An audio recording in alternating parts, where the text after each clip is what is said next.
Hello again. Christmas. Christmas is reworked paganism. You might call it paganism reheated, I suppose. And here it comes again. Welcome once more to Denton's Tales, and a sort of festive one this time. Yes, Christmas is coming. The geese are getting fat. Please to put a penny in the old man's hat. Well, you'd know that little rhyme was written many years ago, wouldn't you? Before turkeys replaced geese as the Yuletide bird of choice. And, well, you could actually buy something with a penny. You know, put a penny in anyone's hat these days, young or old, and, well, they'd probably tell you to put it where the sun don't shine.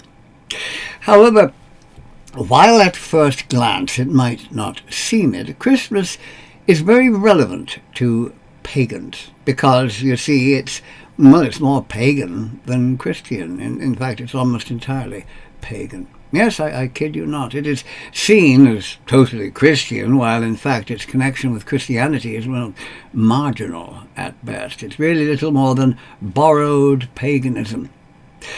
Christmas, nice though it is from an enjoyment point of view, with all the food and the festivities that can, well, be enjoyed by anyone regardless of their faith, is a very important part of Christianity from a religious point of view, as it celebrates the birth of Jesus.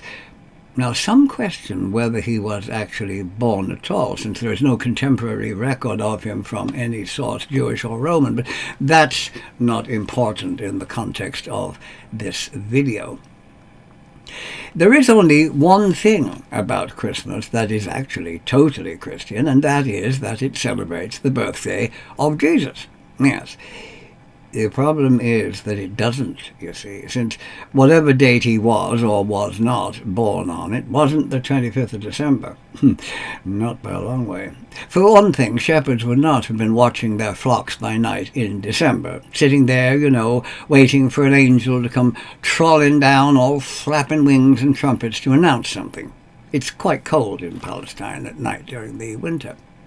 The date was chosen over 300 years after the supposed event by Pope Julius I in 336 AD, who had a very good reason for his choice. Yes. Now, it may have been partly due to the writings of the Greco-Roman alleged historian Sextus Julius Africanus, circa 160 to 240 AD, and that gentleman decided that Jesus was conceived on March the 5th, and 9 months in Mary's womb, put his birth on December the 25th.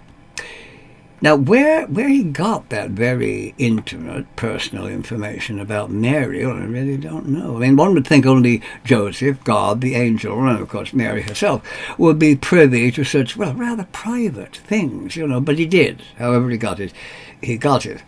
He actually gave the same date for the creation of the world as well. No, he really liked that date for creating things. That was a good creation date, obviously. But he was equally wrong on that one too. Since, see, he said it occurred 5,500 years before his time, so roughly 7,500 years ago. Actually, the Earth was formed some 4.5 billion years ago, so sorry, Sextus, that idea flies like a lead balloon. But the main reason for the Pope's choice was the pagan festival of Saturnalia, still popular in Rome and occurring around the same time, involving all sorts of nasty things. Oh, yes, I mean, like slaves eating with their masters? Like, disgusting. How could you have slaves sitting at the same table as their masters? I mean, what? And there was a lot of kinky stuff going on as well. Oh, yes. Well, it was Rome, after all. You know, hanky-panky, how's your father was going on all over the place. Non-stop, they were at it like rabbits. Well, I mean, you couldn't have things like that going on now, could you? But, you see, make it Christ's birthday. And you get rid of all that nasty pagan stuff. Clean it up, you see. Make it ever so respectable. So Christmas on December the 25th has nothing whatever to do with the actual birth of Jesus, though despite that, it is the only aspect of the Christmas celebrations that is actually totally Christian. All the rest is adapted from paganism, much of it from Yule, the Scandinavian midwinter festival. Now, that was not the Pope's intention. I mean, it hardly replaced one pagan festival with another one, because December the 25th didn't coincide with Yule in his time. It took place several weeks later in January. And it was only moved back to the solstice on December the 21st by King Håkon the Good of Norway in the 10th century, when he decided to combine Christmas and Yule, hoping that would help with the conversion of pagans to the new faith. It didn't. Even the king's decree that at least 4 gallons of ale or mead must be drunk during the 3 days of the combined Yule Christmas festival, or a fine would be incurred. Well, even that didn't work as he intended. That probably produced a lot of drunks, both pagan and Christian, lying around nursing hangovers and singing his praises. Long live King Håkon. Yes, but no conversion of the masses. The only time in history, as far as I know, that one was fined for not being drunk. But that is why the commencement of Yule is almost always given as beginning on the winter solstice, December the 21st. It's the usual date that's been given by just about everybody, me included, I have to say. Oh, can you imagine? Yes, can you imagine if we had King Håkon's rules today? Yes, you get pulled over and you blow into the little booze detector thingy, you know. I'm sorry, sir, but there is no alcohol in your system. You have blown a pint nothing. Therefore, I am arresting you for driving while not under the influence of alcohol. Yes, it's interesting. So, what celebrations of Christmas are not actually Christian? Oh, well, I suppose I could just say all of them. Thanks for watching this little video, Ducky, and goodbye for now. No, they won't do that. No, we shall delve now into the non-Christian celebrations. First, the greenery of the season. Yes, Christmas is very green, inherited from the Scandinavian midwinter festivities. You see, green plants were very important to the Old Norse, as they were to the Celtic Druids. Ivory, holly, and mistletoe, as well as various evergreens like fir trees, which remained green throughout the winter. Well, that's probably why they're known as evergreens, I suppose. Yeah, that seems logical. And they were thought to possess spirit magic that, would counteract the dark forces of the winter. So wreaths, garlands, or bushels of the spirit-enhanced evergreens would be hung over doors and windows to ward off evil things and negative thoughts. And they'd be strung around the home to provide not only magical protection, but also decorations at the same time. And they would make everything smell nice as well, you see, which at a time when the animals might be kept inside the house and the fireplace would be in the center of your living room, with the smoke finding its way out through a hole in the roof, or not, depending on which way the wind happened to be blowing at the time. Well, that was highly beneficial on the olfactory centers. Or in plain language, it was easier on your nose. The tradition of the holly and the ivy, now that also dates from those times, and it had a sexual content. Oh, yes. One being seen as male, you see, and the other as female. They share a very similar, very dark green color, so they were placed together. Christianity retained these plants, but the symbolism of the holly changed, the sexual aspect of it being dropped, and it became known in Scandinavia as Christ's thorn, from the crown of thorns supposedly worn by Jesus. De-paganed, sex-free, and thus much more respectable, having changed sides, you might say. Pagan one day, and obviously very evil and reprehensible, became Christian the next, and thus very good and holy, despite being exactly the same as they were previously, which doesn't really make a lot of sense, but anyway. Mistletoe has a very strong romantic connection with Christmas, which it retained, unlike the holly and the ivy, and totally pagan in its origins, associated with the death of the beautiful god Balder, killed by a sharpened branch of mistletoe which Loki had persuaded the blind god Hodor to throw at him. Here, Hodor, take this mistletoe twig. Oh, yes, look, chuck it at him, oh, he'll love it, go on there. Oh, dear, he's brown bread. Oh, of course, I forgot. Mistletoe is the one thing he's not immune to. I'm sorry about that, Frigg. Yes. Frigg forgave the mistletoe, though Loki was lucky to keep his head on his shoulders. Since the plant had been used by others, it bore no responsibility for what had happened, and she decreed that she would send a kiss to all those who passed beneath it as a tribute to the beautiful Baldur, hence its role as something to kiss under. Now, the mythology of that comes from Scandinavia, but the plant's name is actually Anglo-Saxon in origin. In Old English, it was misteltan, from mistel, which meant dung, dung, and tan, which was a twig or a stick, in other words, the branch of a tree. Since mistletoe is a parasite, you see, spread by bird droppings landing on other plants that it can grow on. So, I do hope that if you are intending to grab someone special at Christmas time and plant a smacker on them under a sprig of mistletoe, that your romantic notions won't be lessened by knowing that you are kissing them under a plant that dropped out of a bird's arse, and whose name literally means shit on a stick. Charming, isn't it? Anyway, we continue. The Yule log. Now, the Yule log.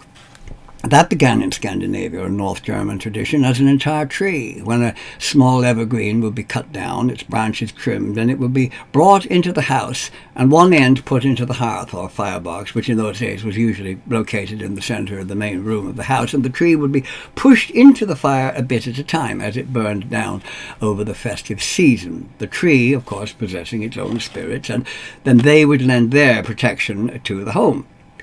Still on the theme of trees, we come to the Christmas tree. Oh, yes, the Christmas tree, decorated with all sorts of things and a fairy on top.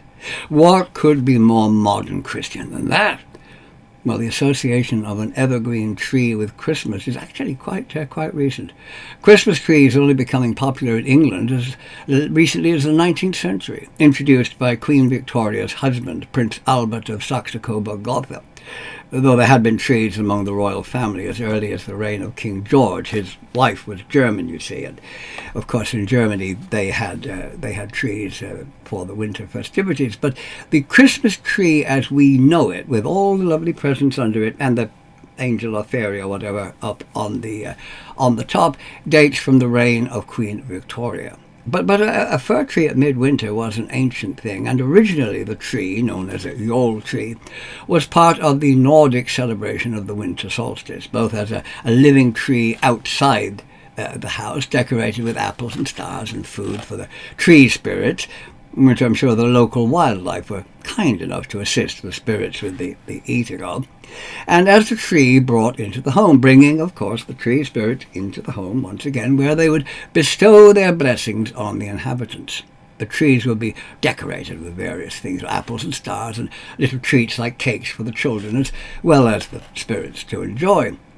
Christianity continued the decorations, but significantly changed their meaning. Oh, very much so. Apples that were once seen as the youth-giving fruit of the Norse goddess Idun, because became the fruit of the tree of nasty knowledge in the Garden of Eden.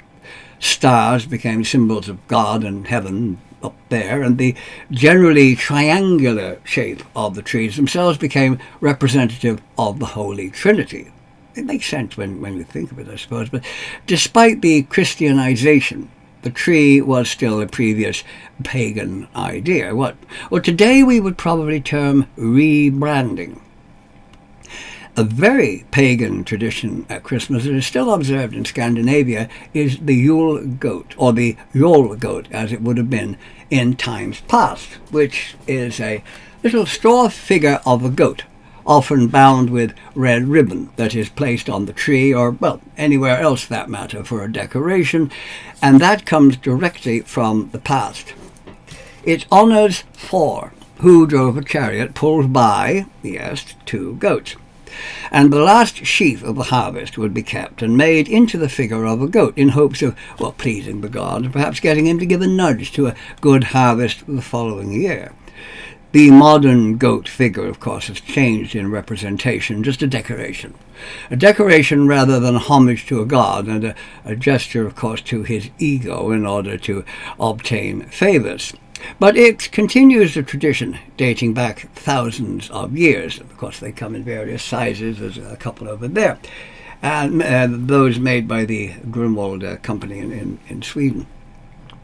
Gifts were given in Old Norse times. Oh yes, they gave gifts too during the Midwinter Festival, but not, of course, as we do it today. It's all wrapped in pretty paper with ribbons and bows on them and all that. And a gift could be, well, it could be simply giving someone food and drink, inviting them into your home, or giving them the pleasure of your company. The act of giving did not have to involve actually giving an object of some kind. It could be a nice feast, or simply taking the hand and saying hello. Hanging up the Christmas stocking and leaving milk and cookies out for Santa and the carrot for Rudolph, well, that goes back to Yule as well. But not for a jolly fat guy in a red suit and a decidedly weird reindeer with a battery-powered nose. Children would leave their shoes by the hearth filled with straw as an offering for Odin's horse Sleipnir, and in return Odin left little cakes, runes or toys as gifts when he rode out from Valhall on his great 8-legged horse. And he would ride across the rooftops, you see, with his ravens, Hugin and Munin, flying ahead, listening at the smoke holes in the roofs to see who was good and who was bad. Sound familiar? That idea, of course, later became Santa Claus, and the 8 reindeer, well, they represented the 8-legged Sleipnir. There were the equivalent of Christmas carols, too. Yeah, special songs were composed and sung during midwinter, usually as petitions to wealthy persons in the hope of obtaining gifts, and that was known as wassailing or yule singing, later becoming caroling, and well, continuing down to the present day.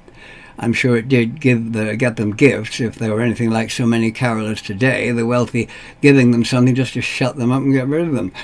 Or maybe, of course, just threw a bucket of water over them.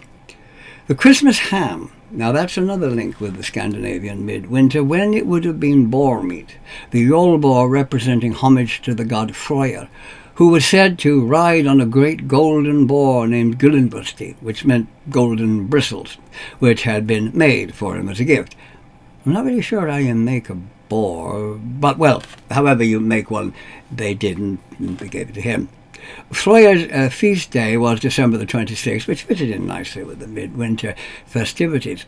But for those with a devotion to Freyr's sister, Freya, it could also be seen as the boar that she rode when not being pulled in her chariot by 2 cats, the sow Hildisvini, or battle swine.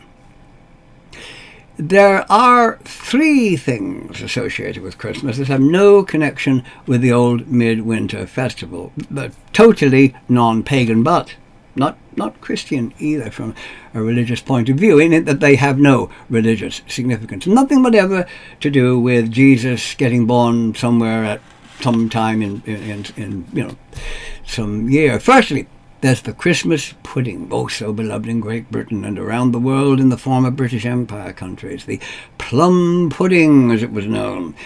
It's a bit odd, really, since there weren't any plums in it. No, nary a one. That confusing name came from a rather strange Victorian habit of referring to raisins as plums. Why, I haven't the faintest idea. Why not just call a raisin? And the earliest recipes for it date only from the 17th century. I wonder what they called plums. Large raisins? I've no idea. The second non-pagan, non-Christian ingredient of Christmas? Well, unlike the Christmas tree, the Yule log, wreaths, Santa Claus presents, carol singing, various decorations, presents left out for Santa and the reindeer, the Christmas ham, the 12 days of Christmas, and even the date of Christ's birthday, the Christmas turkey. The Christmas turkey can hold its head up in pride. Well, at least till somebody whacks its head off ready for the oven. And it can claim its place as totally non-pagan, having nothing whatever to do with the midwinter festival. Mainly because there weren't any turkeys in Scandinavia in Viking times. And turkeys actually still don't feature in Scandinavian Christmas celebrations down to our own time. And finally, the third non-pagan thing associated with the Christmas. Oh, the suspense. It's killing you, isn't it? Well, the Christmas cracker. Yes, that little cardboard tube that you pull both ends and it goes pop. And incredibly silly and totally useless things like paper hats, the worst impossible jokes that anybody ever thought up. Little whistles and the like fall out.